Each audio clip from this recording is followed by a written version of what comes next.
chapitre 16, à partir du premier verset. La Bible dit, Jésus dit aussi à ses disciples, un homme riche avait un économe qui lui fut dénoncé comme dissipant ses biens.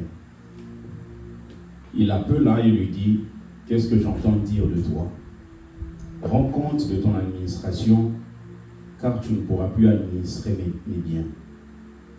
L'économe dit en lui-même, que ferai-je, puisque mon maître m'ôte l'administration de ses biens? Travailler à la terre, je ne le puis. Mendier, j'en ai honte. Je sais ce que je ferai, pour qu'il y ait des gens qui me reçoivent dans leur maison quand je serai destitué de mon emploi. Et faisant venir chacun des débiteurs de son maître, il dit au premier, combien dois-tu à mon maître? 100 mesures d'huile, répondit-il. Et il lui dit, prends ton billet. Il lui dit, prends ton billet. Assieds-toi vite et écris 50. Il dit ensuite à un autre, et toi, combien dois-tu 100 mesures de blé? Lui répondit-il. Et il lui dit, prends ton billet et écris 80. Le maître loua l'économe infidèle de ceux qui avaient agi prudemment. Car les enfants de ce siècle sont plus prudents à l'égard de leurs semblables que ne le sont les enfants de lumière.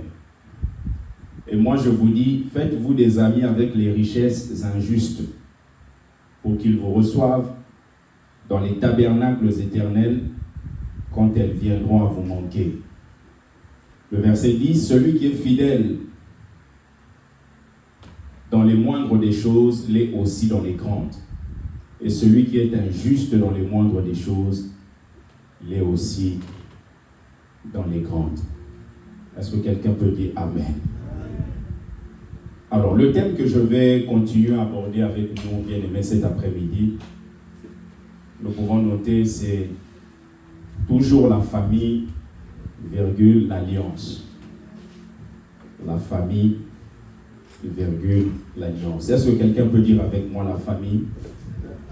Est-ce que tu peux le dire avec conviction, la famille? La famille. L'alliance. Est-ce que tu peux répéter encore la famille? L'alliance. La famille, l'alliance. Alors, c'est important, bien aimé, que nous puissions revenir sur un certain nombre de choses, particulièrement par rapport à la définition même de ce concept famille. C'est important que nous puissions définir, parce que, comme a dit un homme, tout ce qui est mal défini finit mal. Et c'est important de pouvoir être sur le même point d'information afin de pouvoir avancer. Alors, premièrement, c'est quoi la famille? La famille, bien aimée, est la clé d'une structure stable. La famille. La famille est la clé d'une structure stable. Vous n'aurez pas de structure stable si vous n'avez pas de famille stable. Vous ne pourrez pas avoir une société stable si les familles qui constituent cette société ne sont pas stables. Vous n'aurez pas une église stable si les familles qui constituent cette église ne sont pas stables. Et comme on le verra tout à l'heure, chaque structure qu'on peut trouver sur la terre est composée de familles. Quand vous regardez l'État, vous voyez la manière dont même le gouvernement est formé. Le gouvernement n'est pas formé à partir des entités. Le gouvernement est formé à partir des individus. Or, ces individus ne viennent pas des arbres. Ces individus viennent des familles. Donc, le Dieu qui est le Dieu des familles, il a fait en sorte que la famille soit une structure qui apporte la stabilité. Qui apporte la stabilité. Donc, la première des choses, la famille est la clé d'une structure stable.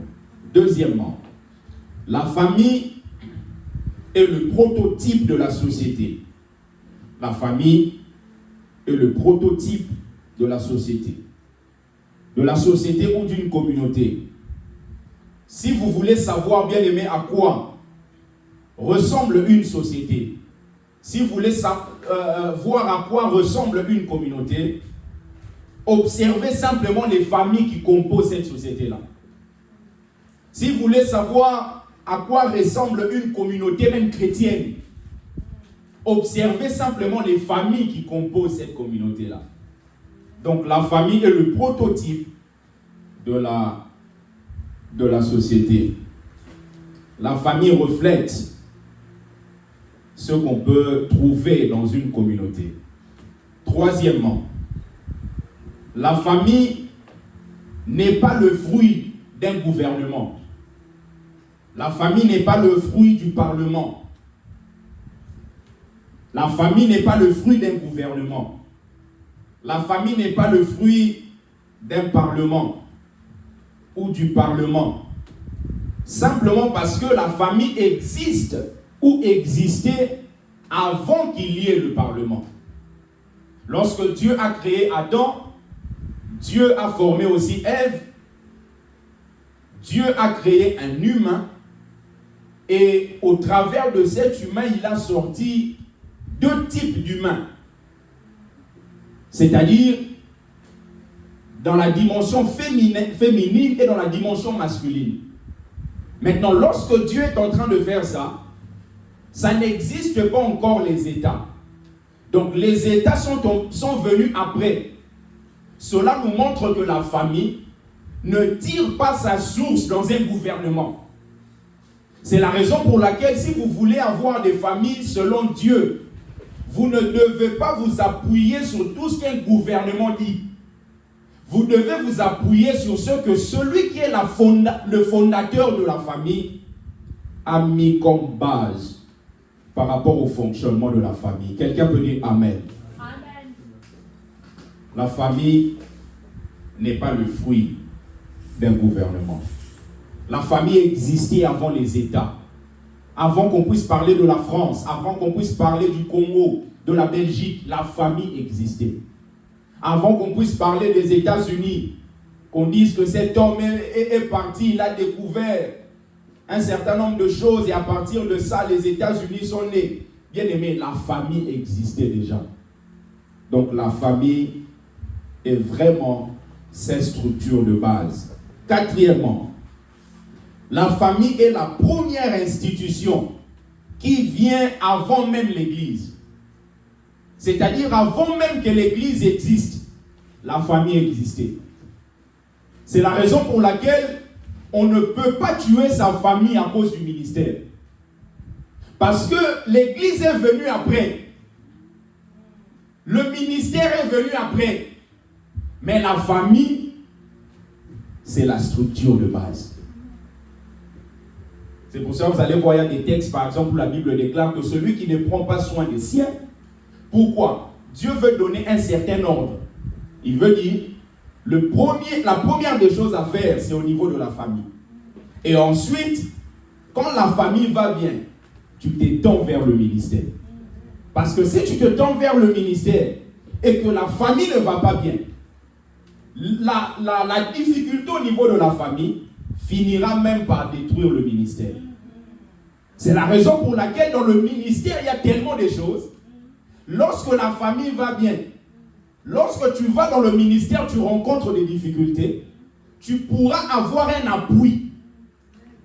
C'est-à-dire, tu vas comme ça, il y a des combats, il y a des difficultés, mais tu as un appui, une famille stable qui peut te soutenir. Ma prière, c'est que Dieu accorde la stabilité dans ta famille. La stabilité. Donc la famille existe avant l'Église. Cinquièmement, la famille est le produit de la loi naturelle de Dieu. Notez que la famille, cinquièmement, est le fruit ou le produit de la loi naturelle de Dieu. La loi naturelle, ça signifie que Dieu a créé un homme, a créé une femme. Et les deux, lorsqu'ils vont ensemble, il y a des enfants qui vont naître, il y a une famille qui va être constituée. Et ça, c'est la loi naturelle de Dieu. Donc, dans la vision de Dieu, la famille n'est pas composée d'un homme et d'un homme. Dans la pensée de Dieu, la famille n'est pas composée d'une femme avec une autre femme. Dans la pensée de Dieu par rapport à la loi naturelle, une famille est composée d'un homme et d'une femme, et les deux peuvent aller ensemble pour pouvoir faire des enfants, et la famille s'agrandit. Donc nous sommes dans une société où les normes sont bouleversées, où les choses ont été changées, où le mal est devenu bien, le bien est devenu mal. Et c'est important pour nous qui sommes l'Église de rappeler des vérités fondamentales, afin que même nos enfants, partout où ils iront, qu'ils sachent, je suis Benoît, je ne dois pas aller avec Jean-Luc. Ça, c'est la pensée de Dieu. Quelqu'un peut dire Amen. Un homme et un homme ne peuvent pas créer de famille. Deux femmes ne peuvent pas non plus créer de famille. C'est la raison pour laquelle ce sera une famille illégale. Je vous ai dit la fois passée, le monde spirituel fonctionne avec des lois. Et Dieu est le Dieu de principes. Or, les principes, par définition, ce sont des vérités générales qui ne dépendent pas du milieu dans lequel vous êtes. Par exemple, lorsque la Bible déclare que le salaire du péché, c'est la mort, ça ne dépend pas de là où vous êtes. Que vous soyez en Turquie, que vous soyez aux États-Unis, cette loi va s'appliquer à vous. C'est la raison pour laquelle lorsque Dieu a créé, Dieu a dit faisons l'homme selon notre image et selon notre ressemblance. Dieu crée l'homme et il dit à l'homme de dominer sur la terre. Dieu donne la terre à qui? À l'homme. Dieu dit domine, il ne dit pas dominons. Parce que Dieu donne cette responsabilité à l'homme. Et cet homme à qui Dieu donne la responsabilité, qui est-il? Il est esprit. Parce qu'en réalité, dans l'homme, c'est l'esprit. Nous sommes des esprits qui possèdent des âmes et qui sommes dans un corps. Et en tant que des esprits, nous avons un corps dans lequel nous sommes en train de fonctionner. Maintenant, vous allez regarder, écoutez-moi s'il vous plaît, pas de distraction. Donc, nous sommes des esprits qui sont dans un corps. Et maintenant, comme nous sommes dans des corps, nous sommes appelés à pouvoir diriger la terre. Maintenant, vous allez vous rendre compte que un esprit seul n'a pas le droit de pouvoir fonctionner sur la terre. Pour qu'un esprit fonctionne sur la terre, cet esprit doit être dans un corps. C'est la raison pour laquelle Dieu, avant que Jésus ne vienne, Jésus ne pouvait pas venir dans la dimension de l'esprit. Parce qu'il serait dans l'illégalité sur la terre. C'est la raison pour laquelle tous les démons qui ont été chassés, les démons ne font pas leur vie à l'extérieur. Ils cherchent par tous les moyens des corps disponibles pour pouvoir être dans l'égalité. C'est la raison pour laquelle on parle de la possession. On dit que cet homme est possédé. Cela signifie quoi? Cela signifie que cet esprit-là n'avait pas le droit de pouvoir naviguer sur la terre parce que la terre a été donnée à l'homme. Maintenant, le problème, c'est que comme cet homme-là qui est esprit a un corps, il faut que l'esprit trouve un corps qui sera comme un soutien pour lui afin de pouvoir travailler sur la terre. C'est pour cela même Jésus, quand il est parti, il dit, le Père vous enverra l'Esprit. Mais l'Esprit ne viendra pas en train de marcher avec nous à côté comme ça. Il viendra, il habitera en vous. Pourquoi? Parce que s'il n'habite pas en nous, il n'a pas le droit de pouvoir fonctionner sur la terre. C'est la raison pour laquelle un homme a dit, Dieu, sans lui, on ne peut rien faire. Mais sur la terre sans nous, Dieu ne fera pas grand-chose. Parce que dans sa loi, il a fait en sorte que l'homme sur la terre ait la responsabilité de pouvoir gérer la terre. C'est pour ça que la Bible déclare que les cieux appartiennent à l'Éternel, mais il a donné la terre au Fils de l'homme. C'est-à-dire que Dieu est dans les cieux, mais il respecte le droit qu'il a donné à l'homme. C'est pour cela que le Saint-Esprit vient et il habite en nous, afin de pouvoir fonctionner au travers de nous. C'est la même chose que les démons font. Les démons viennent posséder des corps afin de fonctionner au travers d'eux. Rappelez-vous de ce fils, de cet homme qui était dans les cimetières. Il était possédé par des démons. Les démons agissaient au travers de lui. Parce qu'un homme normal ne peut pas briser les chaînes. Un homme normal ne peut pas quitter là où il habitait pour aller dans le cimetière. C'est-à-dire que l'esprit avait des intentions. L'esprit avait des projets. Mais comme il n'est pas appelé à naviguer sur la terre comme ça, il avait besoin d'un corps. Et comme il a trouvé un corps, il pouvait maintenant opérer au travers de ce corps-là. De ce corps-là. Et comme je disais, un homme et un homme ne peuvent pas créer de famille. Donc la famille est vraiment le fruit de la loi naturelle de Dieu. Le fruit de la loi naturelle de Dieu. Alors, nous sommes des humains et nous sommes en train de fonctionner sur la terre. Je veux nous donner 3 notions importantes qui arrivent à réguler notre fonctionnement sur la terre. 3 notions importantes. Et pour cela, nous allons lire Proverbes chapitre 24, du verset 3 au verset 4. Proverbes 24, 3 à 4. Proverbes 24, 3 à 4, je lis la parole. Amen. C'est par la sagesse qu'une maison s'élève et par l'intelligence qu'elle s'affermit. C'est par la science que les chambres se remplissent de tout le bien précieux et agréable. Merci beaucoup. C'est par la sagesse qu'une maison s'élève. Alors, 3 choses. 3 notions importantes qui arrivent à réguler notre fonctionnement sur la terre. Premièrement, on parle de la science. Notez bien aimé la science. Les 2 points, l'information. Lorsqu'on parle de la science, on voit l'information. Et comme nous sommes en train de parler des familles, premièrement la science, 2 points, l'information. Lorsqu'on parle des familles, on parle de relations. Parce que nous sommes jour après jour amenés à pouvoir vivre avec d'autres personnes. Ce soit notre famille biologique, notre famille spirituelle, nous sommes appelés à échanger avec d'autres personnes, à partager avec d'autres personnes.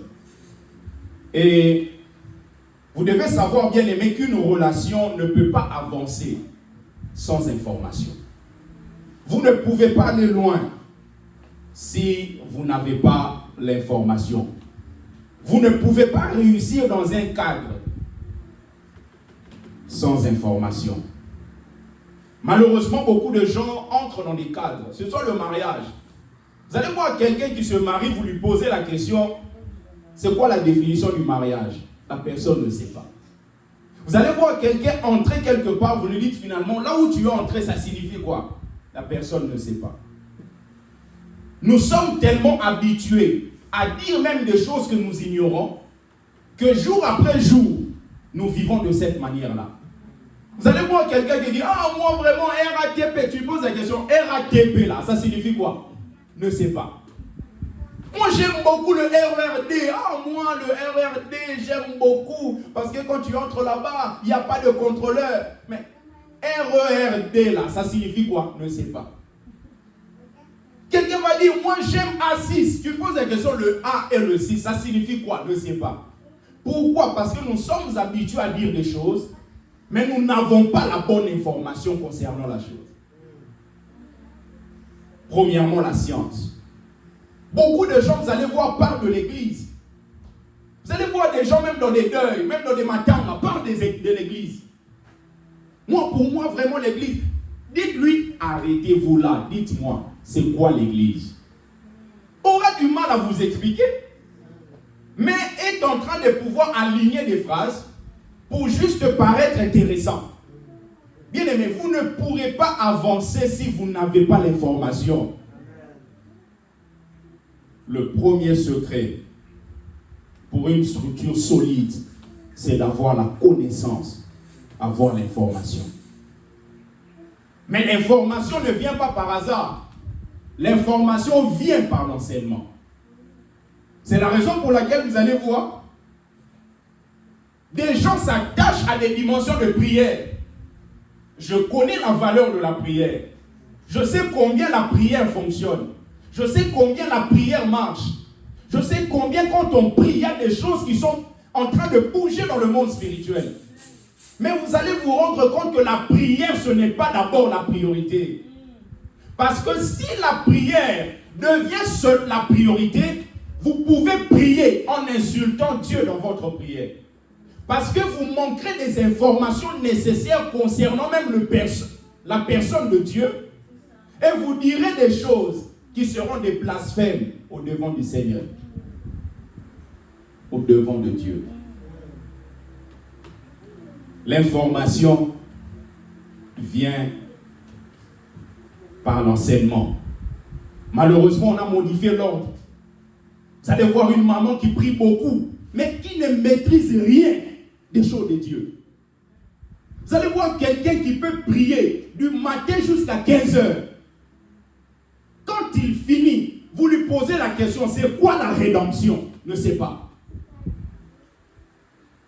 Papa, nous, les gens de Mahombi n'annule pas le manque d'information.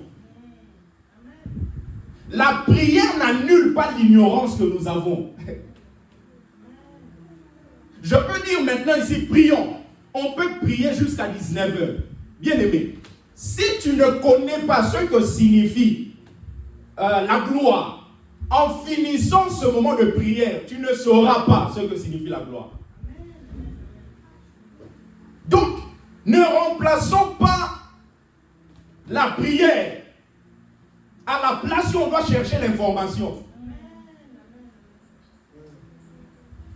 Parce que la prière n'annule pas l'ignorance. La prière n'annule pas l'ignorance. Si vous prenez vraiment un musulman, vous prenez un chrétien d'une manière classique, qui prie beaucoup. C'est le musulman qui prie beaucoup. Mais est-ce que le fait de prier lui donne la vraie connaissance selon Dieu? Non. La prière n'annule pas l'ignorance qu'on a. La prière doit venir après avoir compris ce que le Seigneur a pu dire.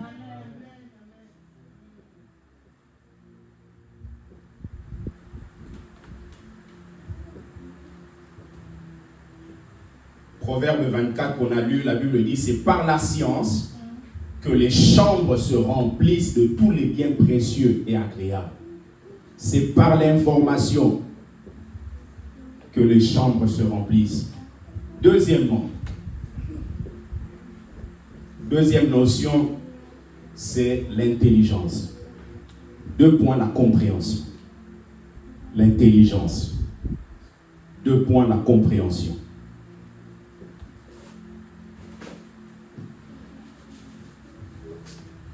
Proverbe 24, le verset 3 dit, c'est par la sagesse qu'une maison s'élève et par l'intelligence qu'elle s'affermit.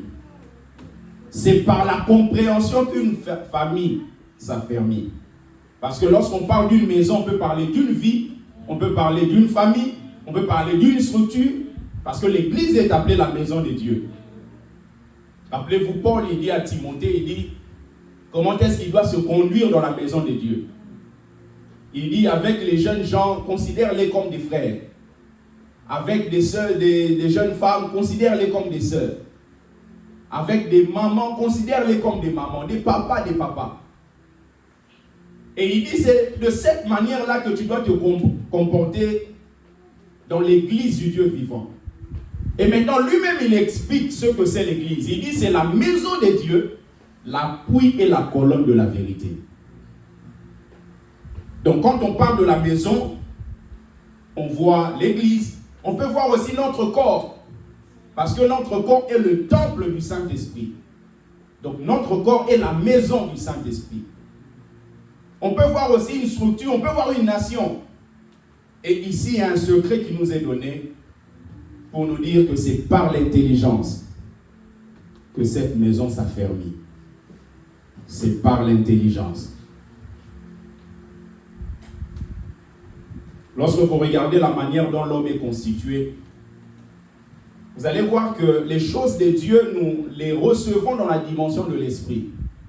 Cela signifie que l'esprit connaît, mais c'est l'intelligence qui comprend. L'esprit connaît, mais c'est l'intelligence qui comprend. Or, lorsqu'on parle de l'intelligence là, il ne s'agit pas de l'intelligence de quelqu'un qui maîtrise les théorèmes de Pythagore. Ça va au-delà de ça. C'est ce qu'on appelle l'intelligence spirituelle. L'intelligence spirituelle, c'est l'habileté que Dieu donne à quelqu'un de pouvoir capter des choses dans son esprit, parce que l'esprit arrive à connaître, et ensuite de les comprendre au travers de l'intelligence spirituelle. L'intelligence spirituelle vous emmène justement à décortiquer ce que votre esprit a capté comme information. C'est-à-dire que votre esprit reçoit la révélation. Maintenant, cette révélation-là, vous pouvez la recevoir mais ne pas comprendre. Maintenant, c'est l'intelligence spirituelle qui va vous emmener à décortiquer ce que votre esprit a capté. Est-ce que quelqu'un comprend ce que je dis? Donc, c'est l'intelligence spirituelle. Quelqu'un peut lire Colossiens chapitre 1.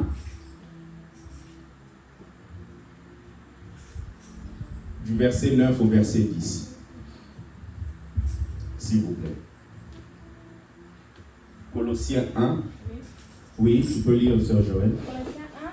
Colossiens 1. 9 à 10. Colossiens 1, 9 à 10, la parole du Seigneur. Amen.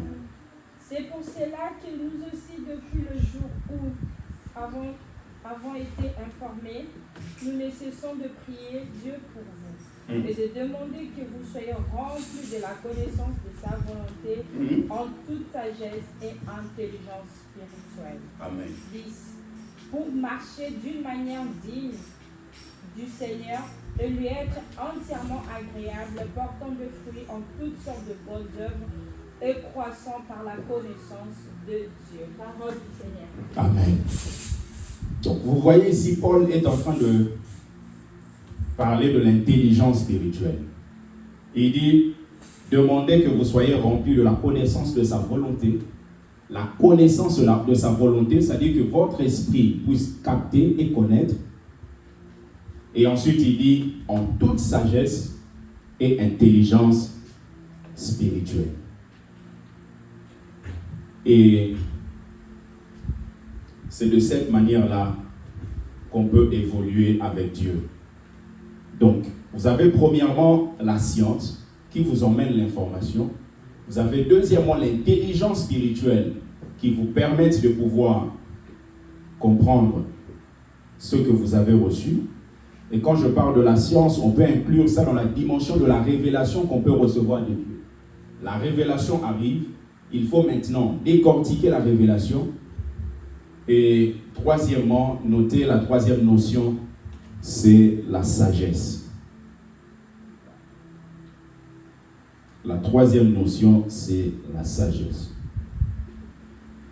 Proverbe qu'on a lu, le verset 24, dans le chapitre 24 au verset 3, la Bible dit, c'est par la sagesse qu'une maison s'élève. C'est par la sagesse qu'une maison s'élève. Ça veut dire que c'est par la sagesse que quelque chose peut grandir. C'est par la sagesse que quelque chose peut atteindre des sommets. C'est par la sagesse. Chaque structure dans laquelle on peut être, il faut savoir que cela peut évoluer. La famille peut évoluer. Un couple peut évoluer. Une vie peut évoluer. Et c'est par la sagesse qu'on peut connaître cette évolution-là.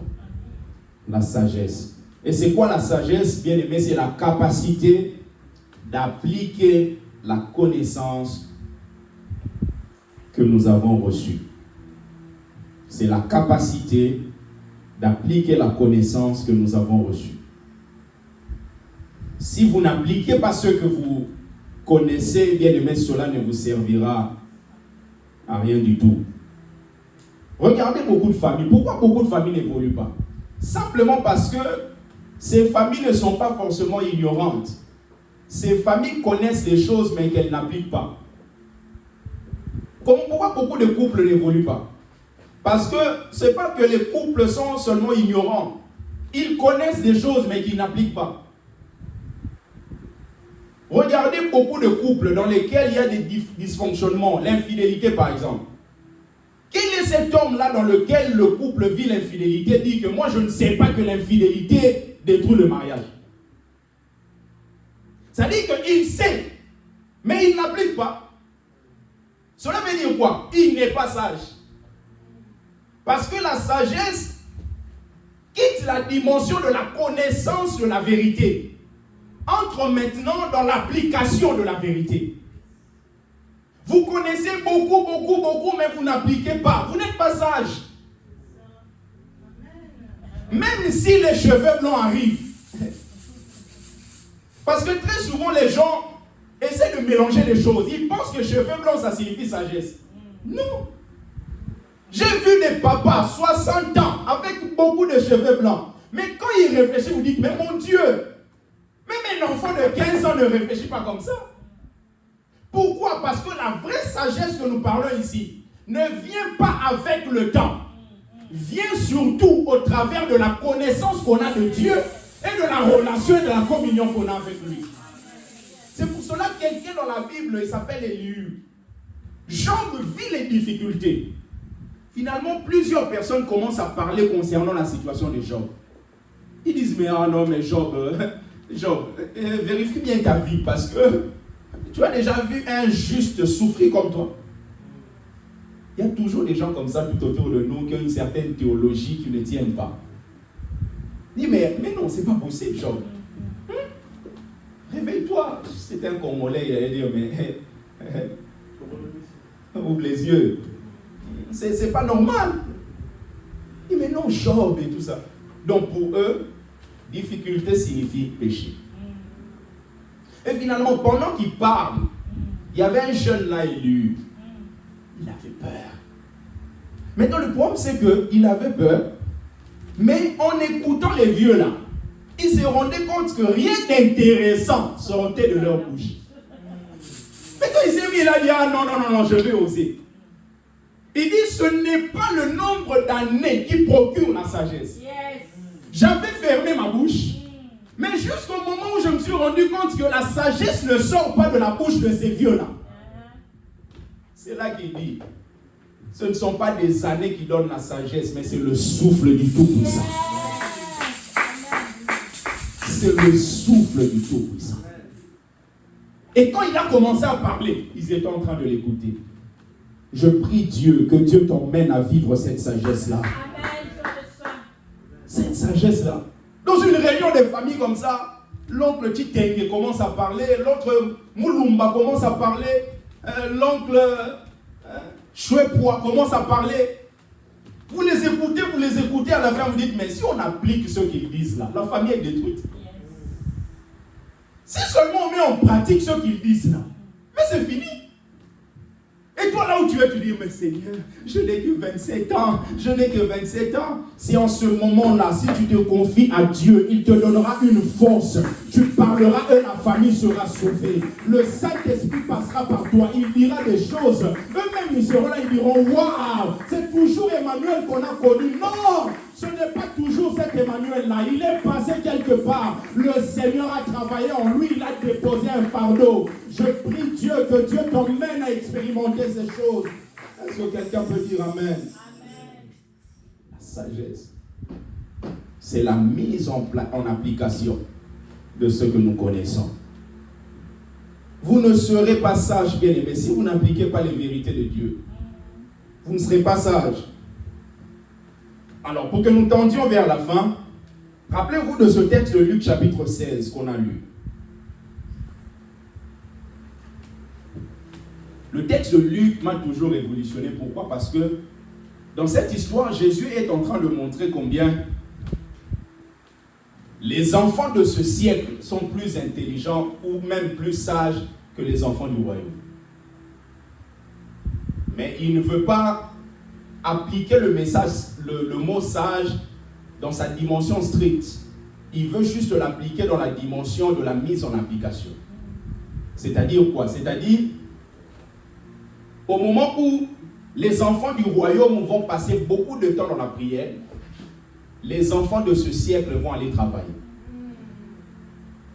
Ce qui fait que lorsque les enfants du royaume vont finir la prière, ils vont chercher une baguette, mais l'enfant du royaume viendra avec 100 000 baguettes. Et ça là, ça va à un moment donné, s'ils ne sont pas sages, prudents, créer quelque chose dans leur cœur. La jalousie. Ça fera que malgré le fait qu'ils vont le lendemain, continuer leur moment de prière du matin à 15h, ils prieront, mais avec un cœur qui est détruit. C'est vraiment tout ce qui se passe en Afrique. Jour après jour. Ça continue, ça continue, ça continue. C'est un cercle fermé. Et il faut briser pour sortir. Jésus dit, ils sont sages. Pourquoi? Parce qu'ils appliquent. Nous parlons. Un chrétien va être là en train d'échanger, d'expliquer, de passer tout son temps à analyser une vision. Même si c'est clair, mais il va prendre son temps. Et pendant qu'il prend son temps là, le fils de ce siècle est en train d'investir. Et Jésus dit, prenez l'exemple chez eux. Prenez l'exemple chez eux. Vous savez que lorsqu'on parle de Satan, on l'associe au serpent. Vous savez que même derrière le serpent, il y a une valeur que Jésus nous appelle à pouvoir manifester. Il dit, soyez prudents comme l'œuf. C'est-à-dire que même dans la vie d'un païen, il y a des choses que tu peux capter pour te permettre d'aller plus loin. Un païen, par exemple, qui se lève à 4 heures, il se prépare pour aller se battre. Un chrétien qui se lève à 11 heures, et finalement à 17 heures, il dit, mais la vie est difficile. Ce chrétien-là a des choses à apprendre dans la vie du païen. C'est pour cela que Jésus dit, regardez les enfants de ce siècle. Ils sont plus sages que vous. Ils sont plus sages. Le chrétien prie beaucoup, mais le païen travaille beaucoup. Le païen ne prie pas. Nous, on prie parce que c'est la relation qu'on a avec Dieu. Mais le problème, c'est qu'on ne vivra pas que de la prière. On vivra du travail. Et pour cela, je vais nous donner quelques pièges à éviter dans la vie sur terre, afin de pouvoir avancer avec Dieu. Et on va finir par là. Notez ces pièges-là. Je vais les expliquer rapidement. Dans la vie, afin d'avancer avec le Seigneur. Et pendant que je serai en train de donner les pièges à éviter, en même temps, vous comprendrez que le contraire de ça, c'est ce qu'il faut faire. Premièrement, ce qu'il faut éviter, afin d'aller loin avec Dieu, il faut éviter une vie de péché et de légèreté. Une vie de péché et de légèreté. Nous parlons des familles. Vous allez vous rendre compte que la vie de péché détruit les familles. Il y a des familles qui sont brisées à cause du péché du père, de la mère. Dieu est le créateur. Ce n'est pas Satan qui a créé la mort, c'est Dieu. Mais aussi longtemps que l'homme ne pêche pas, le péché reste inactif.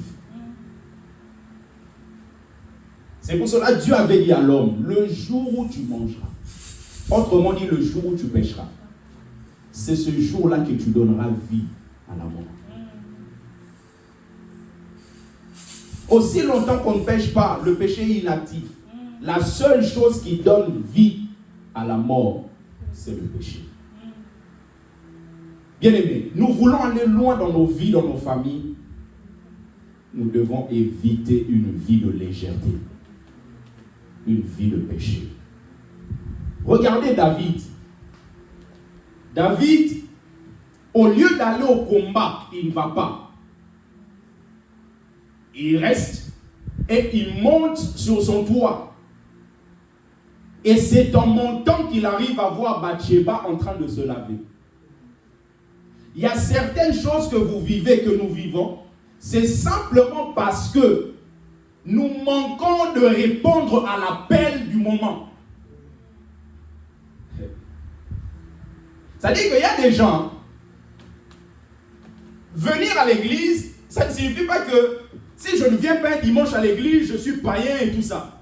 Mais vous allez vous rendre compte qu'il y a des gens qui connaissent des choses simplement parce qu'ils n'ont pas été là où Dieu voulait qu'ils soient.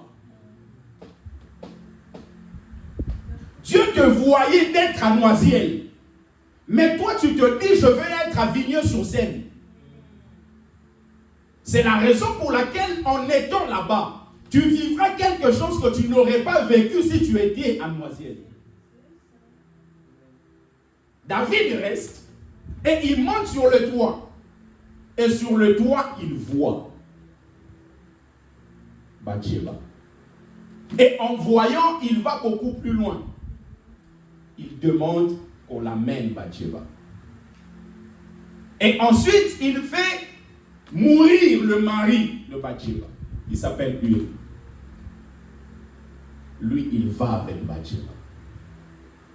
Mais vous allez vous rendre compte que ce que David a fait, bien aimé, a eu des répercussions sur sa famille. Certaines choses nous faisons maintenant, nous ne mesurons pas, bien aimé, combien cela peut détruire toute une famille. Cela peut détruire toute une famille. Imaginez par exemple un papa. Je suis marié, j'ai mes enfants. Je décide maintenant, prenons cet exemple, d'aller chercher une autre femme. Imaginons que par exemple cette femme est mariée. Ça veut dire qu'en allant, je suis en train de détruire toute une famille. Je suis en train de détruire des enfants. Je suis en train de détruire un mari. C'est exactement ce que comment il s'appelle, Joseph a dit à la femme de Potiphar. Dit, je ne peux pas aller avec toi. Parce que ton mari, mon maître, m'a tout donné, excepté toi. Je ne peux pas pécher contre Dieu et contre mon maître. Donc, Joseph, il savait qu'au travers de son acte, il pouvait briser une famille. Il pouvait briser une famille. Maintenant, quand vous allez comme ça, vous détruisez une famille, vous détruisez des enfants. Bien, mais vous pensez que celui qui détruit les enfants des autres, il n'y aura pas de répercussions par rapport à ses propres enfants? Si celui qui fait du bien aux enfants d'autrui arrive à avoir des répercussions sur ses propres enfants, même dans la négation, ça fonctionne. C'est pour ça que la Bible déclare une malédiction sans cause n'a pas d'effet. Et s'il y a des causes, ça aura des effets. Le nom de Jésus ne vient pas nous protéger contre les causes qu'on a eu à mettre en place. Vous ne pouvez pas vous réfugier derrière le nom de Jésus en disant « Jésus, tu vas me protéger au moment où moi j'ai fait des dégâts. » vous devez réparer votre relation avec Dieu. Parce que le Dieu là, il n'est pas seulement celui qui est amour, il est aussi juste. Amen. Et David, en faisant tout ça, la Bible déclare qu'un jour, l'un de ses enfants a rencontré un autre garçon qui lui a donné des méthodes. Parce qu'il commençait à tomber amoureux de sa sœur, Tamar. Et finalement, en tombant amoureux, il a eu des conseils d'un ami, d'un frère, qui peut l'appeler comme ça, c'est mon frère. Et cet homme lui a dit, je comprends ce que tu veux faire. Dis à ton père d'organiser quelque chose, comme ça que ton père permette à Tamar de venir te préparer quelque chose à manger. Et quand elle va venir préparer quelque chose à manger, tu la prendras et tu iras avec elle. Donc vous voyez combien notre environnement joue un grand rôle par rapport à nos actions sur cette terre. Imaginons maintenant que Amnon est un ami fidèle à Dieu, qui craint Dieu. En disant ça, cet ami va lui dire, mais arrière de moi Satan. Allez commencer à l'exhorter en lui montrant que la voie que tu veux prendre là, ça va ramener la destruction.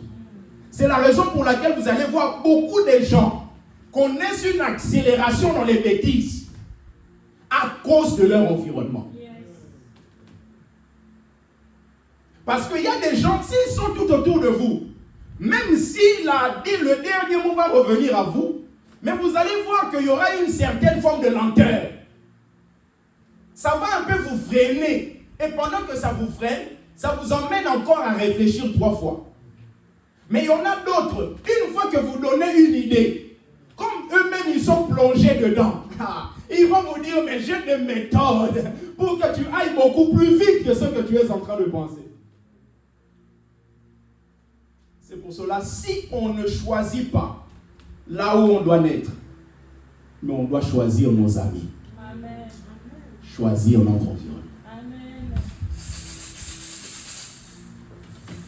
Amnon couche avec Tamar. Tamar se plaint au niveau de Absalom. Absalom vient, attend 2 ans après, tue Amnon. David commence à chercher Amnon, Absalom. Absalom essaye de pouvoir détrôner son père. David qui était puissant. La Bible nous montre qu'un jour David est en train de marcher, la tête en bas en train de pleurer. Pourquoi? Parce que David a laissé la légèreté et le péché s'installer dans sa famille. Dans sa famille. Il y a des choses, bien aimées, tu les vois. Cherche un environnement qui va te soutenir afin de ne pas arriver au bout de ce que tu as comme désir. Toi-même, tu sens que c'est beaucoup plus fort que toi. Mais tu es en ce moment-là en train de t'appuyer sur des gens qui font déjà ce que toi tu comptes faire. Mais qu'est-ce qu'ils vont faire? Ils vont juste te recevoir. Ils vont te dire bienvenue dans un club des experts. Et comme ça fait des années qu'ils sont là, ils connaissent. C'est important d'avoir des garde-fous tout autour de vous. Des hommes et des femmes qui peuvent vous rappeler jour après jour que tu es un enfant de Dieu. Même au travail, tu captes qu'il y a un frère qui craint Dieu, une soeur qui craint Dieu. Passez du temps à discuter ensemble. Le jour où tu pourras même faire quelqu'un qui te dira, mais et si Jésus était à ta place? Juste le fait de dire ça, ça te travaille. Ça te permet de pouvoir rester sur le bon chemin. La légèreté, on voit avec Noé. Noé boit comme il veut. Il se saoule. Et à partir de ça, ses enfants voient sa nudité.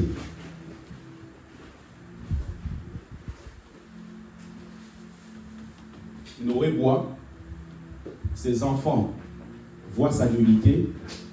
C'est vrai que l'enfant va raconter à l'extérieur, mais en racontant à l'extérieur, Noé vient maudire la descendance de Cham. C'est-à-dire que la descendance vient d'être maudite, mais qui est le déclencheur de tout ce mouvement? C'est Noé. La légèreté peut emmener une destruction demain. Légèreté avec les filles, légèreté avec les garçons. Deuxième piège à éviter, c'est le fait de se concentrer que sur les bonnes choses. Le fait de se concentrer que sur les bonnes choses. En tout cas, comprenez ça bien aimé. Une chose peut être bonne, mais pas bien pour vous. Une chose peut être bonne, mais pas bien pour vous.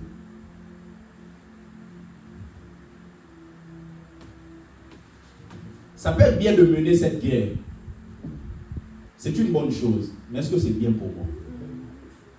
Parce qu'il y a des guerres à éviter. Il y a des choses qu'il faut éviter. Vous connaissez David. Il doit apporter la nourriture à ses frères.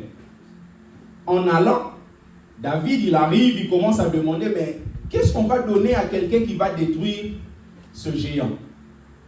Et son frère Eliab sort et dit, mais je connais ton orgueil. Je connais la malice de ton cœur. La question qu'on peut se poser entre Eliab et David, qui était orgueilleux? Eliab. Et l'orgueil, c'est quoi? Parce que quelquefois, on qualifie l'orgueil la manifestation de la foi de certaines personnes. Un homme de foi, si la personne qui est en face n'a pas le discernement, facilement le qualifiera d'orgueilleux. Eliab est orgueilleux, pourquoi? Parce que Eliab ne croit pas que Dieu est capable de leur donner la victoire face à ce Goliath. Donc, il y avait l'incrédulité. Or, l'incrédulité, c'est quoi? Ce n'est pas juste le fait de croire en rien. Chacun de nous croit forcément en quelque chose. Mais l'incrédulité, c'est le fait de croire le mensonge. Donc, Eliab croyait le mensonge comme quoi Goliath est tellement géant que personne ne peut le battre. Maintenant, quand David arrive, Eliab lui dit ça. Que serait la voie logique de régler Eliab? La voie logique, c'est ça. Tu arrives comme ça, tu viens pour pouvoir proposer tes activités. Et il y a un gars là, qui est ton grand frère, mais qui te dit, mais tu es orgueilleux devant les gens. Par rapport à ton ego, tu dois le régler. Lui expliquer combien c'est lui l'orgueilleux. Mais David a réfléchi, il s'est dit, non, c'est un faux combat. Même si j'arrive à gagner contre Eliab, ça ne va rien changer à ma vie. Quelque chose qui va changer ma vie, c'est ce qui est devant moi. La Bible déclare que David se retourna d'Eliab. Il y a des choses qu'il faut vraiment apprendre à te retourner. Te retourner d'une fille. Et dire comme ça, ça c'est distraction. Retourner d'un garçon, il est comme ça c'est distraction. David a compris que si je me bats avec Eliab, je peux gagner. Mais ça ne va rien changer à ma vie. Il y a des combats bien aimés qu'il faut éviter. Il y a des combats qu'il faut éviter. Il y a des combats qu'il faut éviter. La Bible dit, tu verras que, tu verras bien aimé, il y a des familles, des vies qui passent des années à parler des choses qui n'apportent rien à leur famille. Le combat vient, mais je l'évite. C'est pour ça que l'apôtre Paul dit, combat le bon combat de la foi. Parce qu'il y a des combats qui sont des combats, mais qui ne sont pas des bons combats pour nous. Troisième piège à éviter, ce sont les mauvaises relations.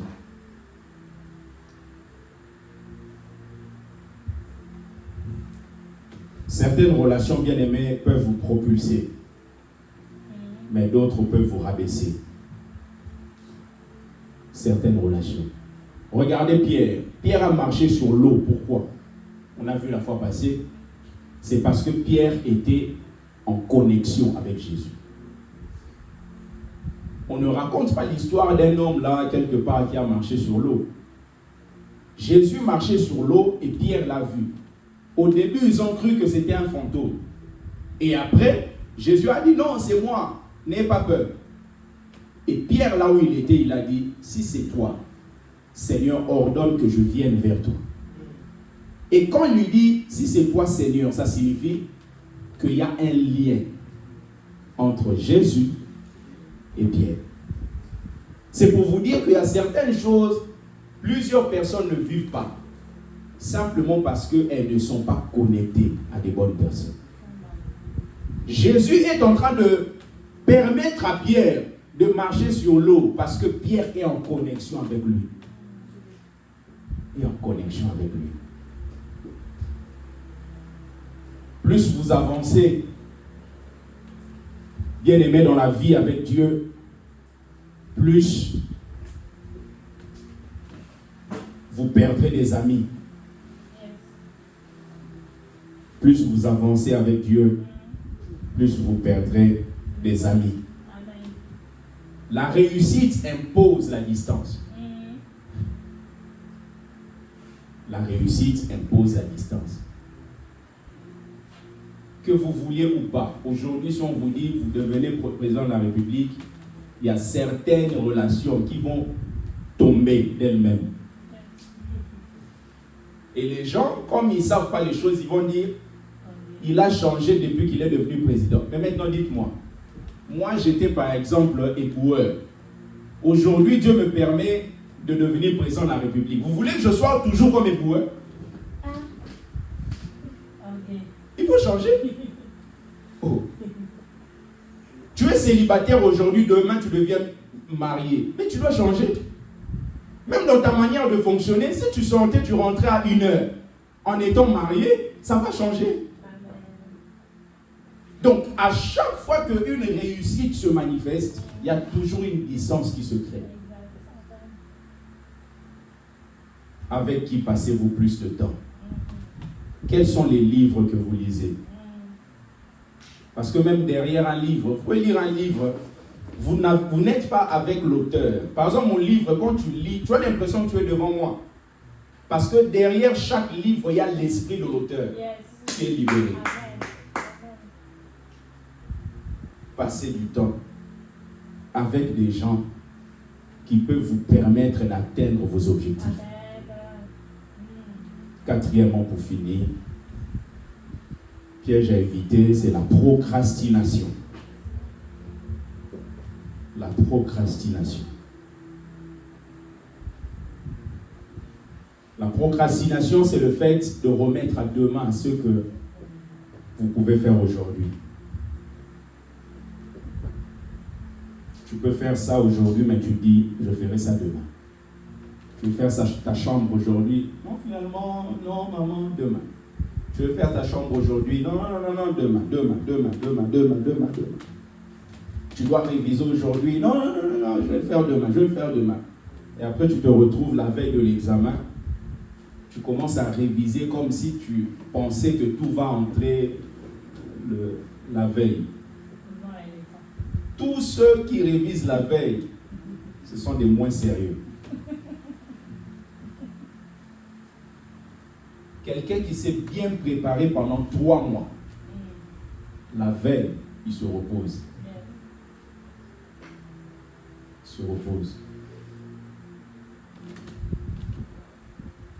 Un jour, on avait un jeune, lorsque j'étais responsable de la jeunesse, on avait prière le jeudi.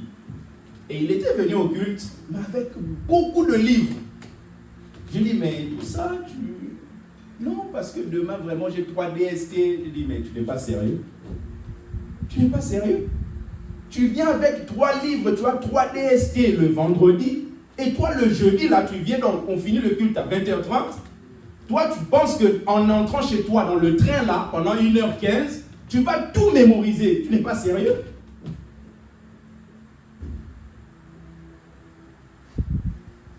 Quel est ce professeur-là qui peut dire que DST demain, alors qu'il n'a jamais pris le temps de vous enseigner et il n'a jamais laissé un temps pour que vous puissiez apprendre ce qu'il vous enseigne?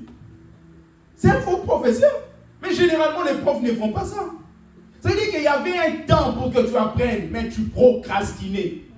Je veux faire demain, je veux faire demain, je veux faire demain. Beaucoup de gens aujourd'hui, jusqu'à présent, n'ont jamais lu la Bible en entièreté. C'est pourquoi? À cause de la procrastination. C'est vrai. Tu commences le livre d'Éphésiens, pouf, il y a un SMS qui entre. Tu oublies Éphésiens, tu commences à parler du concert de Mike. Papa, ça te prend tout le long. Par exemple, tu as pris le train, la ligne 8. Tu as pris à Madeleine. Tu vas jusqu'à Créteil et Chat. Tu te rends compte que tout ce temps, tu as parlé du concert. Alors que tu avais commencé à parler et à étudier le livre de Colossiens ou d'Éphésiens. Donc, la procrastination vient aussi au travers de ceux qui entrent comme distraction. C'est la raison pour laquelle quand ça entre là, tu dois avoir la possibilité de filtrer. Quelqu'un va t'appeler, c'est parce qu'il a fini de faire la vaisselle. Mais toi, quand il t'appelle, tu n'as pas encore fait la vaisselle. Et il te prend 2 heures. Il y a des choses, ça entre chez toi, ça vient te distraire toi. La personne a déjà fini. C'est pour cela, moi, pour que tu me prennes au téléphone beaucoup de temps, il faut que j'ai du temps libre. Ou que ce soit quelque chose en lien avec mon travail. Par rapport à mon ministère ou par rapport à mon travail dans le séculier. Mais comme ça, là, toi, tu as disposé ta vie pour gâcher tes 2 heures, mais tu veux gâcher ça avec moi. Non. Quelqu'un est chez lui, ça peut lui prendre 4 minutes. Si je prends mon téléphone, j'envoie à maman Denise une vidéo de 3h15. Ça ne me prendra même pas 1 minute. Mais en lui envoyant ça, je vais lui dire, maman, je vais prendre 3h15 de ton temps. Et maintenant, quand elle va recevoir, moi, ça m'a pris 1 minute pour lui envoyer. Peut-être même je n'ai pas regardé cette vidéo. Mais en lui envoyant, peut-être elle était en train de pouvoir préparer sa journée de demain. Et elle commence à regarder, ça lui prend 3h15. Perte de temps. Apprends à filtrer ceux qui entrent dans ta vie. Et c'est de cette manière-là que tu pourras réussir. Quelqu'un peut dire Amen. Que Dieu vous bénisse. Que Dieu vous bénisse. Inclinons nos têtes, nous allons prier. Chacun va prier. On a vu 4 choses qui sont des pièges à éviter. Premièrement, une vie de légèreté, le péché. On va prier pour ça. Prier pour ça. On va les prendre deux à deux. Premièrement, on va prendre la vie de légèreté, le péché, et le fait de ne se concentrer que sur les bonnes choses. Nous allons prier. Dis au Seigneur, apprends-moi à bannir la légèreté. La légèreté dans ma manière de parler. La légèreté dans ma manière de faire.